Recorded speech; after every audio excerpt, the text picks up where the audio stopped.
feeling nostalgic, like I want my grandma's cooking. So I'm gonna make it happen in my kitchen. It's gonna be like really soft, they almost like melt in your mouth. It's really good with eating with the rice. Welcome to the Tarada's cooking show.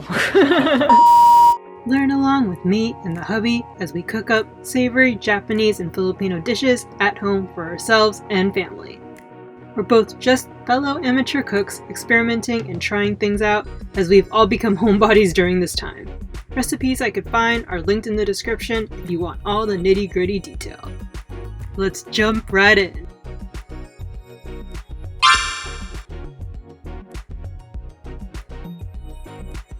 I'm about to make sushi rolls. So we have the rice right here. I mixed in some brown and white rice. And I'm getting my workstation all set up. I'm using this cloth to help me gently maneuver the roll around. I'm gonna put some saran wrap on top. And this is the brand of seaweed we'll be using to roll. It's a little funky, but it should be delicious. I have cucumbers on top of shrimp that I fried up on the stove. Soy sauce and medium. And sesame oil, and then I rolled them in mayo and mustard. So I couldn't find the recipe that inspired me to make this, but thanks to that ebi mayo recipe, wherever it is. I have black and white varieties of pre-ground black and white sesame seeds to sprinkle all over the rice. I love that nutty sesame flavor. Not sure why the tan ones are called white, but here we are. Wet your hands with water so the rice doesn't stick to them when you spread them out on the nori sheet. Place the nori sheet shiny side down.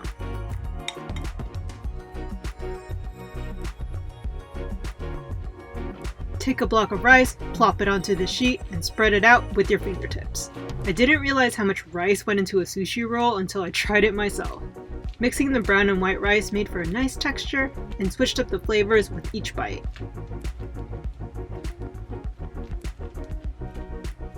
You want to spread the rice as thin as possible, covering as much of the surface as you can.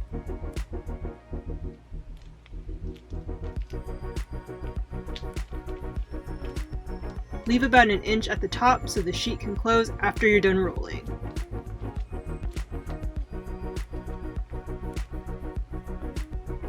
Dab on about a 1 to 2 inch horizontal line of the shrimp, tuna, salmon, or whatever filling you'll be rolling with. Be careful not to overstuff so you can roll everything up nice and tight.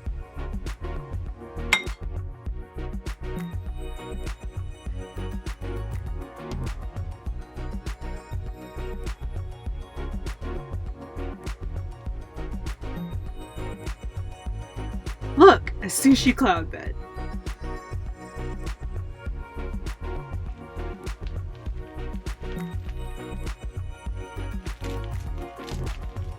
Squeeze the sushi as you roll to make it uniform and so it can hold the fillings in firmly.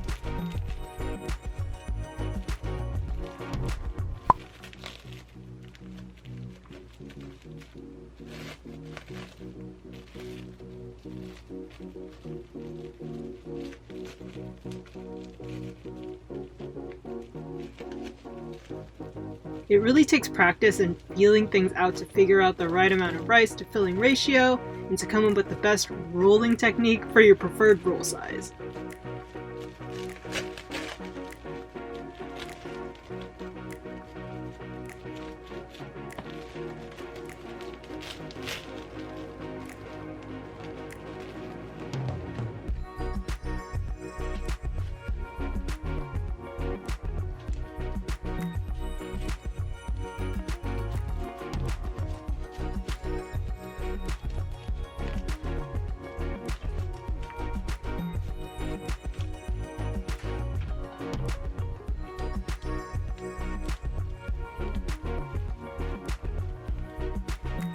How did I do as a sushi roll amateur? I think I have to make like 100 more before I can master this. And voila! Homemade sushi rolls. Make yourself a little soy sauce / wasabi dip and grab a pair of chopsticks to dig in. Sharpen your knife though before cutting into them so they don't implode on themselves. Really need to refine my rolling technique. Good morning and happy Sunday. I'm in a nostalgic mood. I thought that today I'd make one of my childhood favorites, a dish that my grandma used to make all the time growing up, and I always ate it, but never appreciated it really until now that I don't have it anymore. And it's kind of a weird one just because of one of the main ingredients, bittermelon. So in Tagalog, bittermelon is ampalaya. So I actually didn't know the English name of this. I think it's actually a fruit until I was older and looked it up, just because I'm pretty sure ampalaya is not an English word. So the dish I used to call ampalaya at itlog, which means bittermelon and egg, because it's a pretty simple dish. It really just has eggs, onions. I'm not gonna add onions, I'm just gonna add green onions, tomatoes, and bittermelon. There's also garlic, but I also can't have garlic right now. Or onions because I'm following the low FODMAP diet. Probably add other ingredients to make it flavorful. Feeling nostalgic, like I want my grandma's cooking. So I'm gonna make it happen in my kitchen. I'll kind of walk you guys through the process. So during this quarantine time, I've started meal prepping on Sundays or Mondays. It's been making meals more efficient to prepare during the week. I can really just concentrate on being productive. Yeah, it's been really helpful. I highly recommend that you do it if you're at home and you have some extra time on the weekend. Food can just be something else that can take time to think about. See how Sunday goes.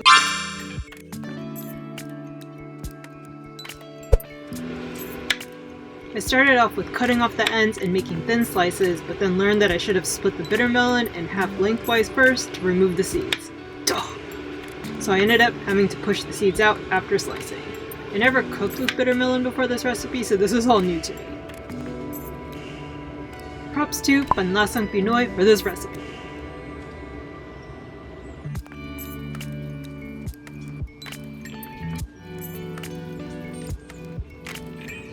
Then I cut the slices down smaller to get a more even amount of tomato, egg, and onion with each bite of bittermelon. The pieces all went for a swim in a bowl of lukewarm water to wiggle the bitterness out for at least a half an hour. Spoiler alert, I should have soaked them for even longer or boiled them in hot water because they were still bitter, even after frying them up. Lesson learned.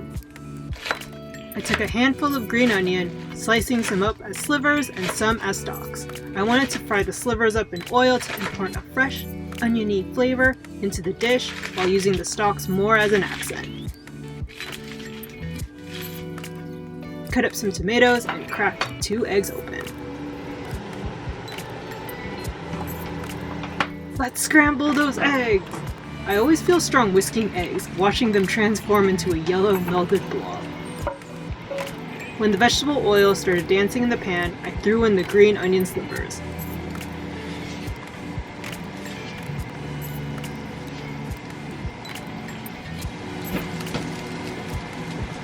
And then I splashed in a bit more vegetable oil after they got absorbed. In went the tomatoes, and I salted as I went along, following up with some pepper action. Nothing like the smell of onions and tomatoes permeating through the air, stoking the appetite. It was time for the prime ingredient, bittermelon, to join the team. Side note, cook them for a lot longer than a few minutes to help remove even more bitterness. Added a dash of turmeric for some spice and color. Totally not in the recipe, but hey, just making this my own. Then sesame oil made an appearance just for a little nutty kick to round out all the flavors. Bit of oat milk in the egg to fluff it up a bit before I pour it into the mixture.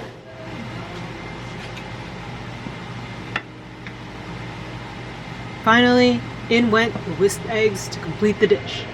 And there you have it. Ginseng ampalaya is complete.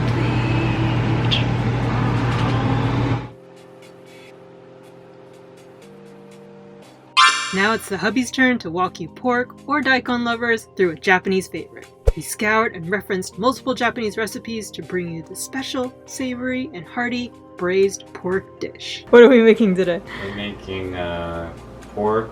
It's called Kakuni, it's like a buta no Kakuni.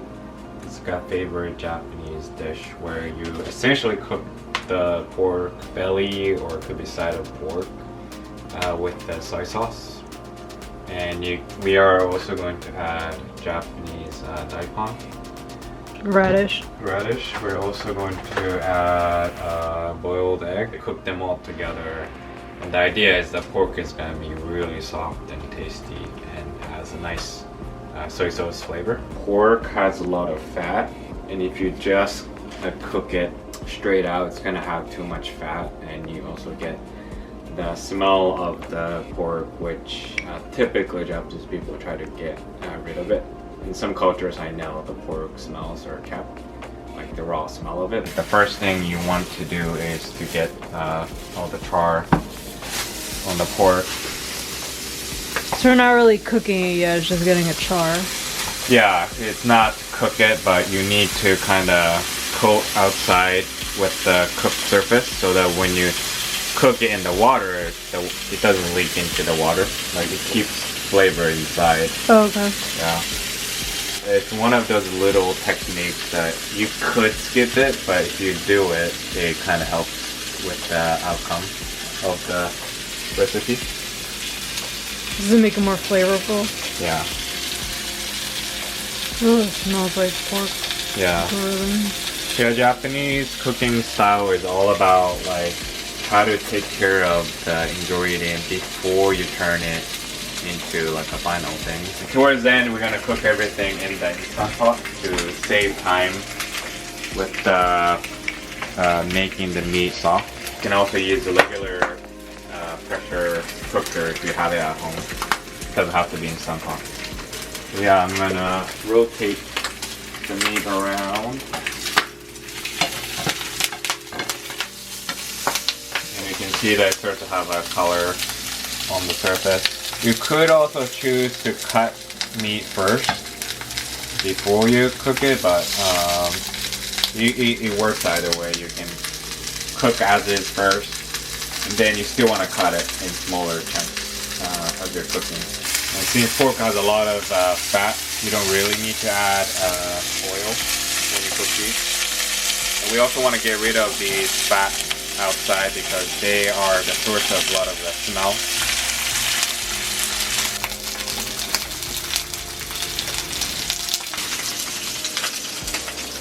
Take it out on the board. And you can wipe out the excess oil, which you don't want.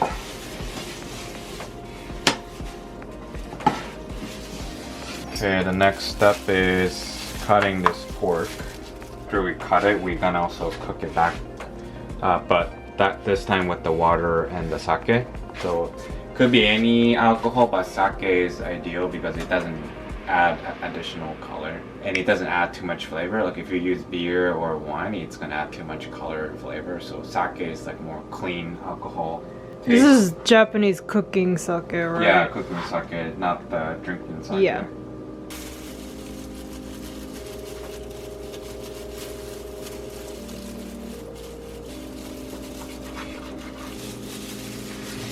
Back here.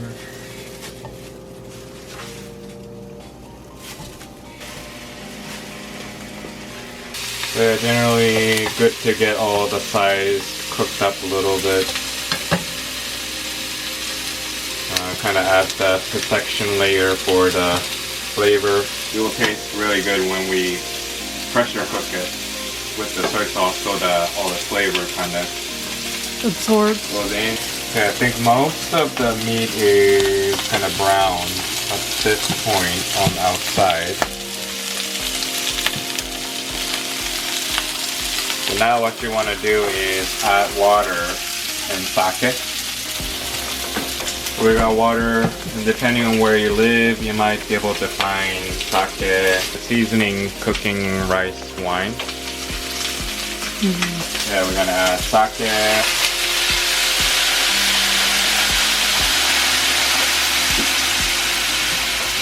Water.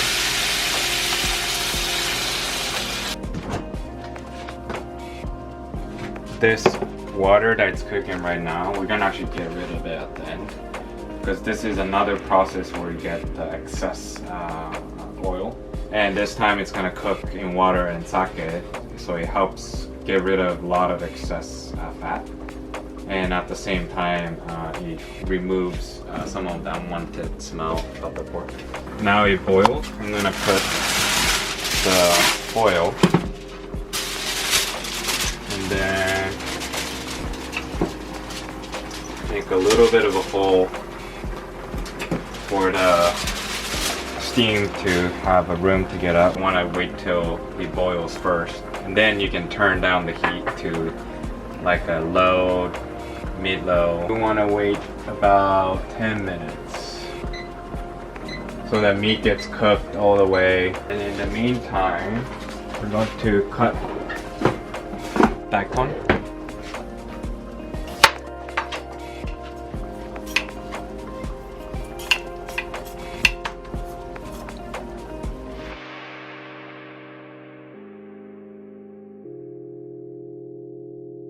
There are two popular ways for when you cook it into like a soup kind of thing. The first way is you just use it like this. You see common in oden to have this shape, but you can also cut it into smaller pieces. I think that's what we're gonna do for this one, which you will see a little bit more often with the Kakuni type of the style. If you were to do the circle, there are some techniques where you want to slightly cut off the surface around it. And this is called like, I think it's like a kakutori. It's like you kind of get rid of the edges. It is harder for the daikon to just break down because you kind of want to enjoy like eating the daikon as a piece, not like just melting down. It's like a little bit of additional step you do to enhance the final result in terms of holding the shape of it. Cooking with the soup, you could also add a little bit of cut, but this helps the soup essentially go through deeper. In this case, I think we're just gonna cut it in pieces. It could be 2 pieces like this, or maybe like a 3 pieces, so that it's not so huge compared to the meat, which is gonna be a little bit more soft. So I think texture-wise, like a meat chunk and these little daikon is probably best for the Kakuni style. Okay, daikon pieces are ready, and looks like it's been 10 minutes now. Pork is cooked through.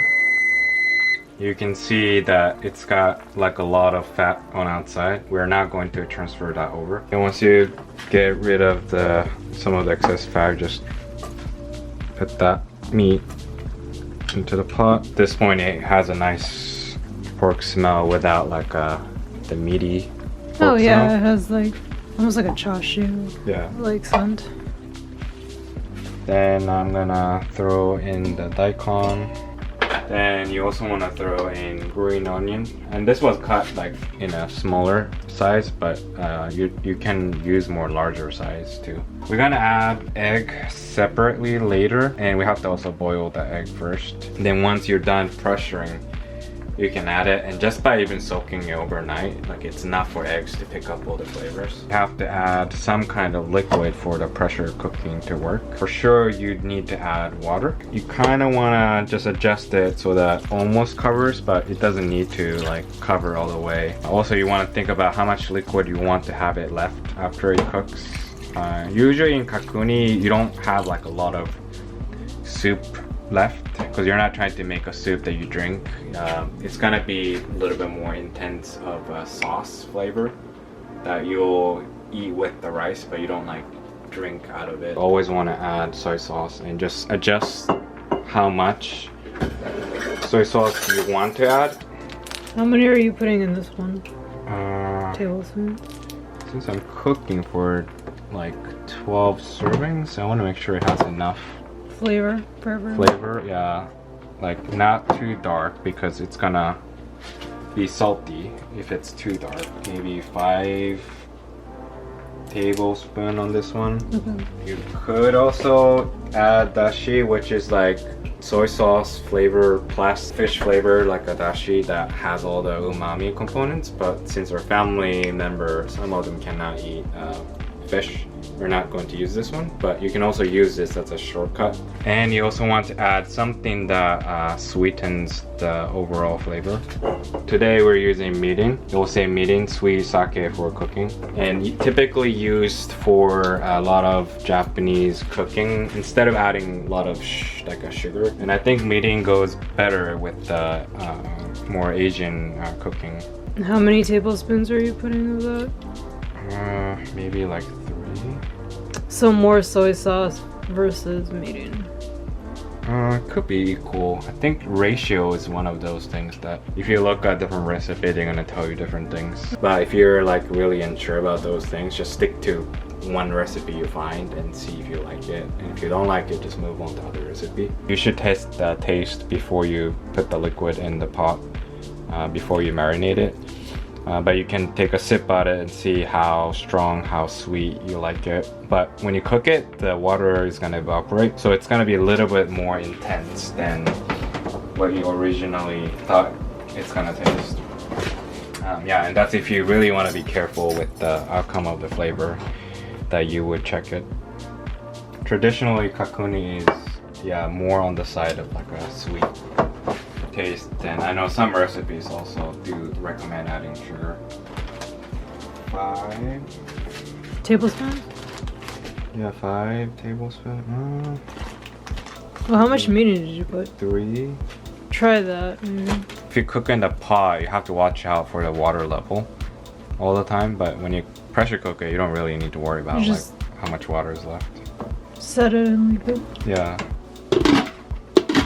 I think default 1 hour high pressure, probably good. Yeah, could just be regular pressure cook. You don't want to do it too short because you also want the water to kind of evaporate, so it kind of creates more like a starchy sauce. You just turn it on.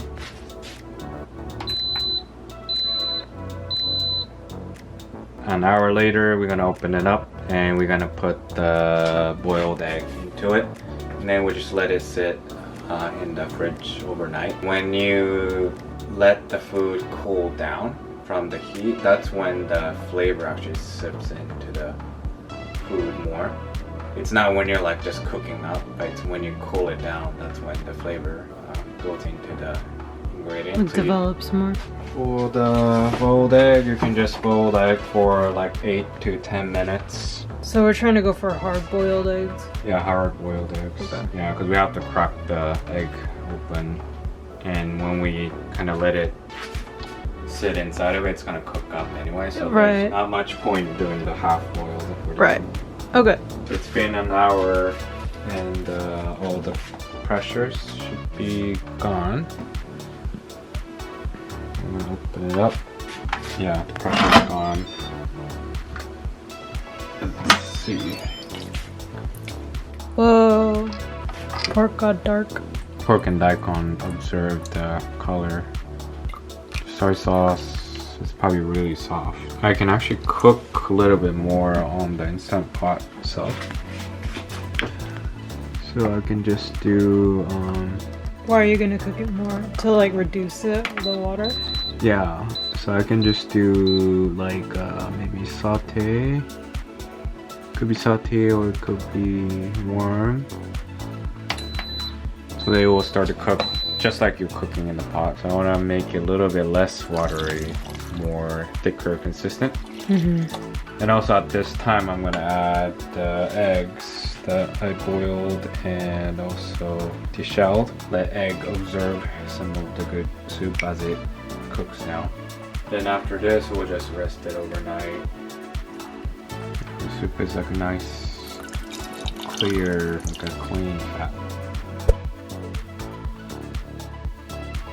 So I actually took out all the meat and the daikon out while cooking the egg and reducing the sauce down to thicker texture because I didn't want to keep cooking the meat too long in the pot because that would break the meat apart and melt it away, which is not what I wanted. I did want to keep the chunky meat as they are.